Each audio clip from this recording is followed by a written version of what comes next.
बिस्मिल्लाहिर्रहमानिर्रहीम। अस्सलाम वालेकुम एवरीवन। मैं हूं एडवोकेट अकील अहमद और आप देख रहे हैं पाक टैक्स फायर। आज का हमारा टॉपिक है how to file tax return 2025। 2025 की आप टैक्स रिटर्न कैसे फाइल करेंगे, आज हम वो सीखेंगे। ये वीडियो काफ़ी जो है वो लेट आ रही है। उसकी सबसे बड़ी वजह ये है कि एफबीआई ने जो फॉर्म है 2025 का वो तकरीबन 19 जुलाई को जो है वो ओपन किया है। तो फिर उसमें कुछ गलतियां भी थी और हमारी कोशिश होती है कि अगर आप तक कोई इन्फॉर्मेशन पहुंचाई जाए या कोई वीडियो आए तो वो अथेंटिक और कंप्लीट इन्फॉर्मेशन के साथ हो।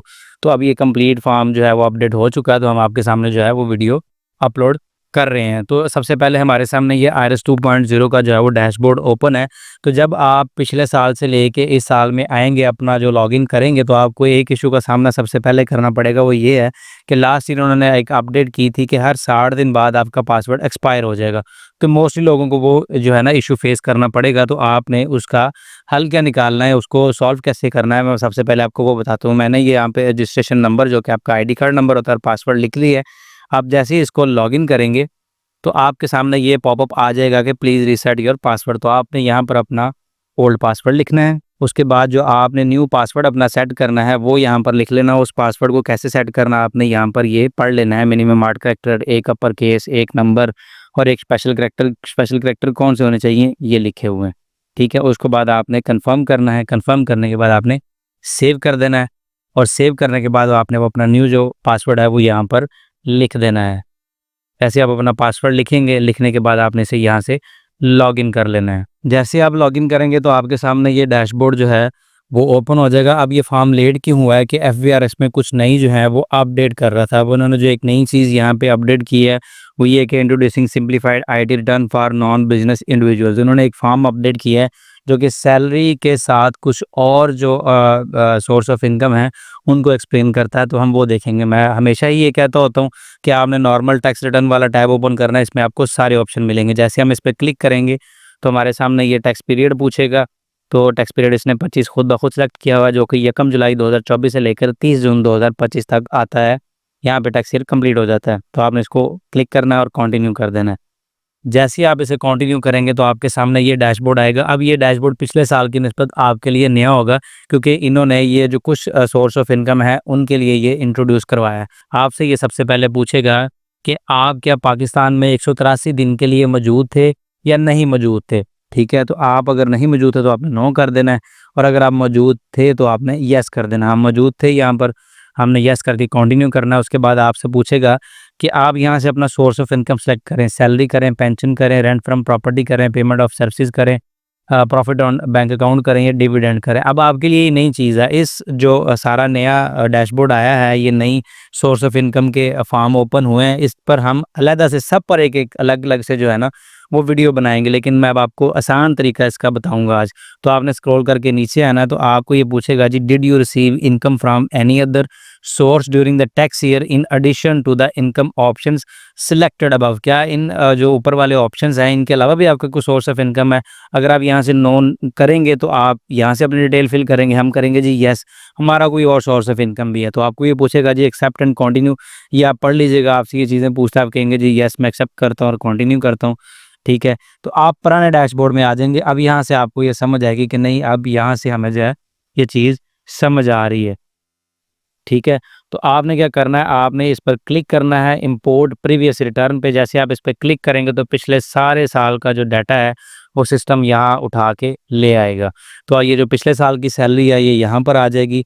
अब मैं आपको यहाँ बताता चलूँ कि मैं जो यहाँ पे एक आपको रिटर्न करके दिखाऊंगा, ये एक बिल्कुल सिंपल सिनेरियोस होगा, लेकिन मैं आपको सारे समझा दूंगा कि आपने किस तरह से करनी है। तो जो आपकी पिछले साल टैक्स रिटर्न फाइल हुई होगी ना, वो आपकी डिटेल्स आ जाएंगी। चाहे वो आपकी सैलरी की हो, वो यहाँ पे आ गई एम्प्लॉयमेंट वाली। प्रॉपर्टी की, रेंटल प्रॉपर्टी होगी तो यहाँ पर आ जाएंगी। उसके बाद बिजनेस वाली होंगी, अगर आपका प्रॉफिट एंड लॉस अकाउंट होगा यहाँ पे आएगा। उसके बाद को आपका अदर सोर्स होगा, प्रोफेशनल सर्विसेज हैं जैसे कि मेरी हैं, आपका कोई और अदर सोर्स है, कोई भी जो डिटेल्स है आपकी वो यहाँ पे आएंगी। उसके बाद आपके मैनेजमेंट एक्सपेंसेस हैं, एनी एडमिसिबल डिडक्शंस हैं, एडजस्टमेंट्स हैं, यहाँ पे आपका बिजनेस का कैपिटल आ जाता है। उसके बाद ये एक नई अपडेट जो है इन्होंने दी है कि 7F tax on builders and developers, इनको हम जो भी एफबीआर की अपडेट आई है ना ये आपको एक अलग वीडियो में बताएंगे, ठीक है। उसके बाद आपका कोई कैपिटल गेन में एंट्री होगी वो यहाँ पे आ जाएगी।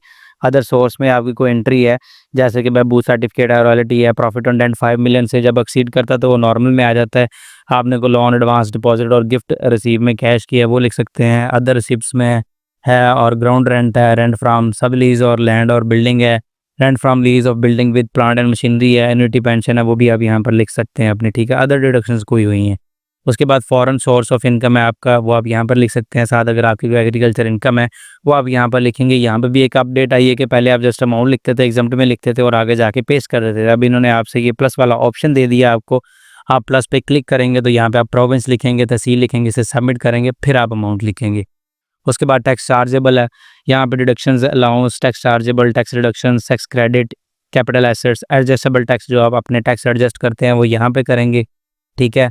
जो भी आपके टैक्सेस हैं सारे आप इसको पढ़ सकते हैं। उसके बाद फाइनल जो एक और अपडेट आई है वो ये है कि आप पहले जो है ये final fix tax, minimum tax, average tax, ये सारे एक ही खाने में आते थे। फिर इन्होंने क्या किया, इनको 3 हिस्सों में डिवाइड कर दिए।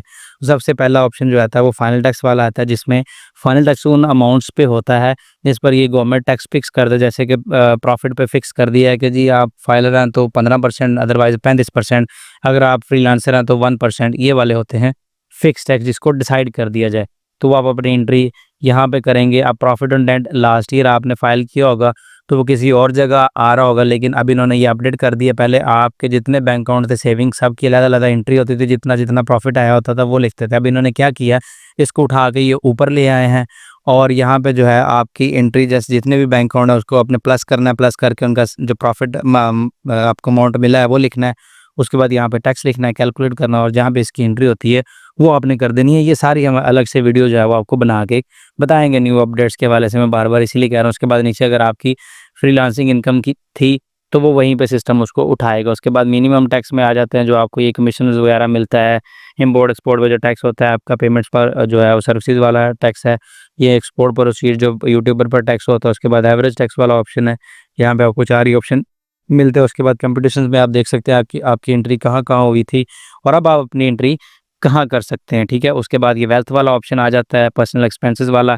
ये पर्सनल एक्सपेंसेस आपके नहीं उठाएगा। Wealth, personal assets and liabilities को ओपन करेंगे तो आपकी सारी जो पिछले साल की डिटेल्स है वो उठाएगा, और रिकंसिलिएशन ऑफ नेट एसेट में आपके नेट एसेट्स प्रीवियस ईयर उठाएगा। तो हम चलते हैं ऊपर वापस एम्प्लॉयमेंट वाले सेक्शन में, क्योंकि मैंने आपको बताया कि मैं आपको एक सिंपल सिनेरियो वाली बताऊंगा, क्योंकि आपको जो है ये वेल्थ में एक ऑप्शन होता है रिकंसिलिएशन वाला। इस कंसेप्ट को आपके लिए समझना ज़रूरी है, क्योंकि जो बाकी चीज़ें हैं वो इंटरव्यू तो आप अपने हिसाब से कर लेंगे। बिजनेस में एक चीज़ कम्प्लेक्स होती है, प्रॉफिट एंड लॉस अकाउंट, वो अगर मैं आपको वीडियो में समझाने गया तो वीडियो जो है ये 4-5 घंटे की भी हो सकती है, ठीक है। तो सबसे पहले हमारे पास सैलरी वाला ऑप्शन टैब जो है वो ओपन है। हमने एक बंदे की सिंपल सैलरी फाइल करनी है और आपको जस्ट एक सिनेरियो समझाना है, ठीक है। तो सबसे पहले आप यहाँ पर जो इस साल आपको सैलरी रिसीव हुई है वो आपने लिखनी है। पिछले साल वाली को आपने एज इट इज़ नहीं लिखना, तो आपने यहाँ से कैलकुलेट करना है।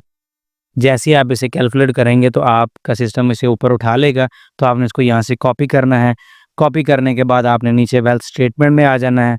यहाँ पर आपके पास 3 ऑप्शन आएंगे कि जो इनकम आपकी नॉर्मल टैक्स वाली है वो यहाँ पे लिखें, एग्जम्प्ट वाली है यहाँ पे लिखें, फाइनल फिक्स टैक्स वाली है वो आप यहाँ पर लिखें। अब हमारी नॉर्मल टैक्स वाली है, हम इसको यहाँ पर पेस्ट कर देंगे और यहाँ से कैलकुलेट कर देंगे।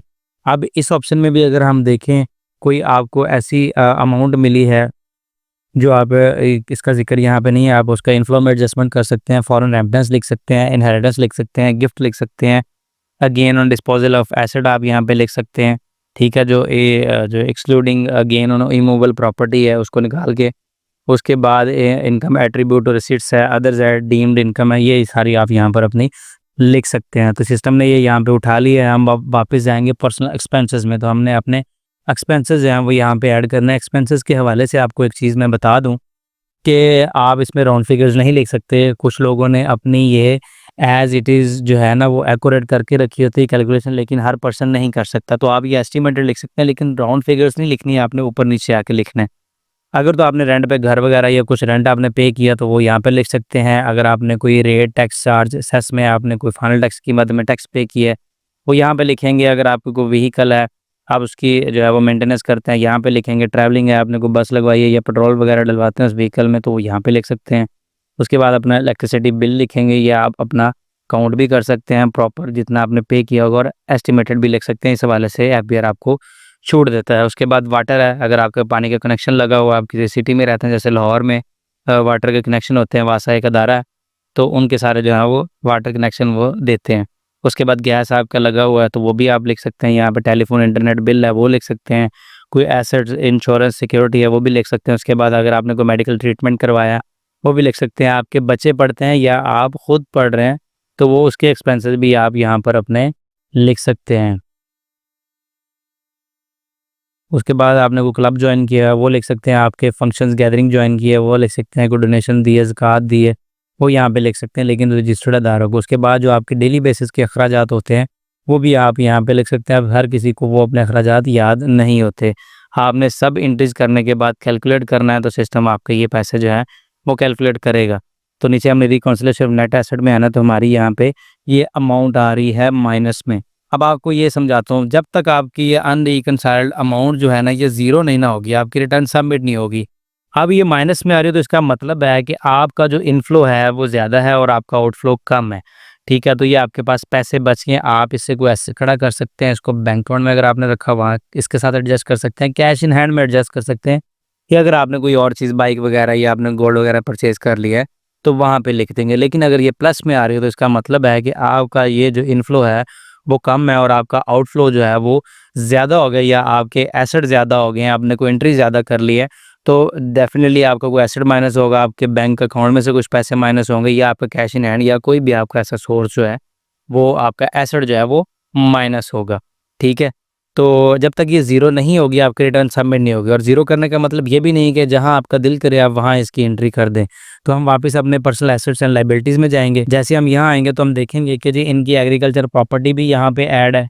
ठीक है, इसके हवाले से जो है अगर इनको कोई इनकम आती है तो ये लिख सकते हैं, लेकिन इनकी जो ये एग्रीकल्चर लैंड है ये बंजर पड़ी हुई है, इस पर कोई काश नहीं होती, इनको कोई इनकम नहीं आती, तो हमने इसलिए इनकी कोई इनकम नहीं लिखी। ठीक है, तो ये इनको इनहेरिटेंस में मिली है, एक इनको गिफ्ट में मिली है, तो यहाँ पे ये डिक्लेयर है। उसके बाद इनके पास एक प्लॉट था वो यहाँ पे डिक्लेयर है, अगर इस साल कुछ परचेज़ किया तो आप यहाँ पे लिख सकते हैं। उसके बाद बिजनेस कैपिटल का ऑप्शन आता है, ये सैलरी पर्सन, अगर ये बिजनेस पर्सन होते तो डेफिनेटली इनका बिजनेस कैपिटल आता है यहाँ पे। अगर इनके पास कोई नॉन बिजनेस इक्विपमेंट है वो यहाँ पे लिख सकते हैं। उसके बाद आपने स्क्रॉल करके नीचे आना है। उसके बाद अगर इन्होंने उनको जानवर रखे हुए हैं तो वो यहाँ पे लिख सकते हैं अपने ये। उसके बाद इनका ये बैंक अकाउंट एक यहाँ पे ऐड है। ठीक है, तो जो भी 30 जून 2025 का इनका क्लोजिंग बैलेंस होगा वो इन्होंने यहाँ पर अपना मेंशन करना है। 30 जून से पहले जो भी आपकी लास्ट ट्रांजैक्शन होगी वो आप यहाँ पे लिख सकते हैं। उसके बाद अगर आपने आपने किसी को इस साल लोन दिया वो लिख सकते हैं। उसके बाद अगर आपने कोई बाइक परचेज़ की है तो वो आप यहाँ पे लिख सकते हैं, प्लस करेंगे, गाड़ी का नंबर लिखेंगे, उसके कंटेंट्स लिखेंगे, वो लिख के आप सबमिट कर देंगे, उसकी परचेज़ वैल्यू लिख देंगे। पर प्रीसियस पोजेशन में गोल्ड आता है, अक्सर लोग जो है गोल्ड मर्द हज़रात डिक्लेयर करवा लेते हैं, साथ लिख देते हैं जी सिंस मैरिज। हालांकि ये औरत का राइट होता है, औरत को गिफ्ट मिला होता है, ये उसकी प्रॉपर्टी होती है। उसके बाद हाउस होल्ड इफेक्ट्स होते हैं। ठीक है, जो आपकी घरेलू ज़रूरत की चीज़ें होती हैं, पर्सनल आइटम्स होती हैं, जो आपकी ज़ाती इस्तेमाल की चीज़ें होती हैं। ठीक है, आपके पास लैपटॉप, मोबाइल, लोगों के पास एक्सपेंसिव वॉचेज़ होती हैं, अंगूठियाँ होती हैं, ये सारी चीज़ें आपकी पर्सनल आइटम्स। उसके बाद कैश नॉन बिजनेस है, आप यहाँ पे अपनी एंट्री कर सकते हैं। उसके बाद कोई एनी अदर एसेट है आपका वो आप यहाँ पे लिख सकते हैं। ठीक है, आपने कोई एसेट किसी और के नाम पे लिया हुआ है या स्पाउस के नाम पे लिया हुआ है वो लिख सकते हैं। पाकिस्तान से बाहर आपको कोई एसेट है तो वो आप यहाँ पर लिख सकते हैं। उसके बाद अगर आपने किसी से लोन लिया हुआ है वो यहाँ पर लिखेंगे। उसके बाद फॉरेन लायबिलिटीज़ लिखेंगे। अब हमारा जो मेन मकसद है, हमारी ये जो रिकॉन्सिलेशन ऑफ नेट एसेट्स में अमाउंट है ये माइनस में आ रही है। अब हमने इसको क्या ट्रीटमेंट करना है, हमने वापस पर्सनल एसेट्स एंड लायबिलिटीज़ में जाना है, तो हमने ये कैश इन हैंड पे आना है, इसको यहाँ से हमने रिमूव कर देना है। जैसे रिमूव करेंगे तो रिकॉन्सिलेशन ऑफ नेट एसेट में वापस आएंगे, तो ये अब खुद कैलकुलेट करके यहाँ पे ये सारी अमाउंट जो है ये माइनस में आ जाएगी, क्योंकि हम इससे कोई एसेट खड़ा कर सकते हैं। हम इसको यहाँ से कॉपी करेंगे, कॉपी करने के बाद पर्सनल एसेट्स एंड लायबिलिटीज़ में वापस जाएंगे, स्क्रॉल करके नीचे आएंगे और कैश इन हैंड में इसको पेस्ट करके कैलकुलेट कर देंगे। अब जैसे ही इसको कैलकुलेट करेंगे तो हम वापस रिकॉन्सिलेशन ऑफ नेट एसेट्स में जाएंगे तो हमारी अमाउंट जीरो होगी। इसका मतलब है कि हमारी ये जो रिटर्न है ये सबमिशन के लिए रेडी है। अब मैंने जो यहाँ पे ये रिटर्न रेडी की है ये उस बंदे के डाटा के हिसाब से की है। अब आपका जितना डाटा होगा, आपकी जितनी डिटेल्स होंगी एक्यूरेट, आपने उसी हिसाब से करनी है, आपने मेरे हिसाब से नहीं करनी है। जस्ट आपको सिखाने के लिए बनाया जाता है। समटाइम हम इसको एज आ जो है वो डेमो रेडी करते हैं। अब मैंने आपके सामने ये रियल टाइम रिटर्न रेडी किया है, एक बंदे का ये रियल डाटा है, उसकी इतनी सैलरी है, उसके इतने अखराजात हैं, मैंने ये आपके सामने सारे वो शो किए हैं। ठीक है। तो उसके बाद आपने वापस स्क्रॉल करके ऊपर आना है, ठीक है। तो आपने यहाँ से इसको सेव करना है। सेव करने के बाद आपने सबमिट वाले ऑप्शन पे जाना है। 4 डिजिट पिन जो है वो हमने यहाँ पर लगाना। अगर आप ये भूल जाते हैं तो यहाँ से आप इसको जनरेट कर सकते हैं, ठीक है। 4 डिजिट पिन लगा के हमने इसको यहाँ से सबमिट कर देना है। तो जैसे ही आप अपनी रिटर्न सबमिट करेंगे तो 4-5 मिनट बाद आपकी रिटर्न कंप्लीटेड टास्क में आ जाएगी। यहाँ से आप डिक्लेरेशन टैब में देखेंगे तो यहाँ पे आपकी रिटर्न जो है वो शो हो रही होगी। ये 4-5 मिनट लेती है, समटाइम 10-15 मिनट भी ले लेती है यहाँ पे अपडेट होने में। तो आज की हमारी वीडियो जो है ये कंप्लीट होगी। उम्मीद है आप इसे सीखेंगे भी और आपको ये पसंद भी आएगी। अगर आपको इसमें किसी कन्फ्यूजन का सामना है या आपको कोई गाइडेंस चाहिए या आपको सर्विसेज चाहिए तो आप उसके लिए नीचे दिए गए व्हाट्सएप नंबर पर भी रब्ता कर सकते हैं और आप हमें दीगर सोशल मीडिया प्लेटफॉर्म पर भी फॉलो कर सकते हैं। इसके अलावा आपको सेल टैक्स के हवाले से, कंपनी रजिस्ट्रेशन के हवाले से और ट्रेडमार्क के हवाले से भी हमारी सर्विसेज चाहिए तो हम वो सर्विसेज प्रोवाइड करते हैं। तो आप नंबर पर रब्ता कर सकते हैं। तो उम्मीद है आज की वीडियो आपको समझ भी आई होगी, आप इसे सीखेंगे भी। तो मज़ीद इस हवाले से आपकी कोई हमारे लिए सजेशन है तो आप कमेंट बॉक्स में हमें बता सकते हैं। तो मिलते हैं आइंदा किसी ऐसी नई वीडियो में किसी नए टॉपिक के साथ। तब तक के लिए अपना बहुत सारा ख्याल रखें। अल्लाह हाफिज़।